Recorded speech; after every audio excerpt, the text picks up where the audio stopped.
কি বলবো আর দুঃখের কথা, সেই 1971 থেকে শালা গন্ডগোল গন্ডগোল আর গন্ডগোল, কিছুতেই কিছু হচ্ছে না। 71-এর দেশ স্বাধীন, সেটা একটা মুক্তিযুদ্ধের মাধ্যমে 9 মাস ধরে যুদ্ধ হলো, তার মানে এই অংশে গন্ডগোল লেগেই ছিল, শান্তি আসে নাই। তারপর কোনো রকম দেশ স্বাধীন হলো, তারপরে কি হলো, দেশ স্বাধীনতার পর লেগে গেল নিজেদের মধ্যে কে কোনটা খাবে, কে কোনটা নিবে, এই নিয়ে মারামারি, খালি টাকার লোভ। হাইজ্যাক শুরু হয়ে গেল, এই গাড়ি হাইজ্যাক হয়ে যায়, ওর বাড়ি হাইজ্যাক হয়ে যায়, বিহারির বাড়ি দখল, এই সব চলতে থাকলো, শান্তি এলো না। তারপর 75-এ তো মারাই গেল, মেরেই ফেললেন আপনি। তখন 1975-এ যারা যারা দেশ চালাতো তাদের সবাইকে মেরে ফেললেন, জেলের ভেতরে মারলেন, বাইরে মারলেন, ফলে আবার শুরু হলো গণ্ডগোল, কিছুতেই শান্তি আসছে না। এই যে আমাদের এইটুকু একটা 55,000 বর্গমাইল, সবাই এক ভাষায় কথা বলি, সবের খাওয়া দাওয়া রুচি প্রায় এক, সবের ভাষা এক, জামা কাপড় ধরতে গেলে সবের রুচি প্রায় একই রকম, তারপরেও নিজেদের মধ্যে কত দলাদলি, কত মারামারি, শান্তি আর আসছে না।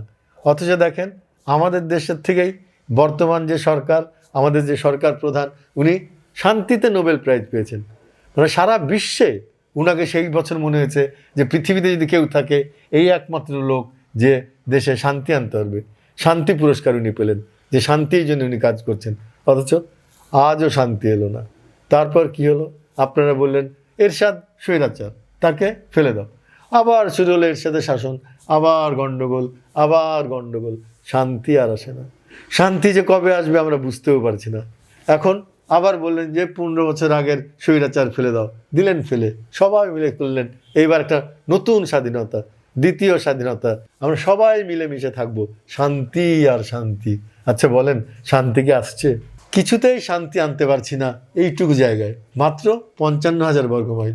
অথচ দেখেন অর্জন কত, গত 53 বছরে ভারত 140 কোটি লোকের দেশ, অথচ সাফ ফুটবলে আমাদের ওই ছোট্ট 18 কোটি দেশের মেয়েদের কাছে হেরে গেল ভারত। বাংলাদেশ হয়ে উঠল এশিয়ার টাইগ্রেস, কেউ আমাদের সাথে পারছে না, তারা আনবিটেন চ্যাম্পিয়ন।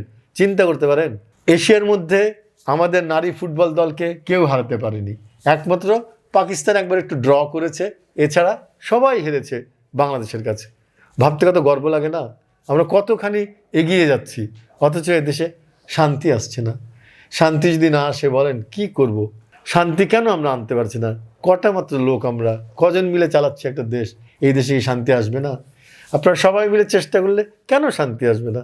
কেন শান্তি আসবে না? কেন শান্তি আসবে না?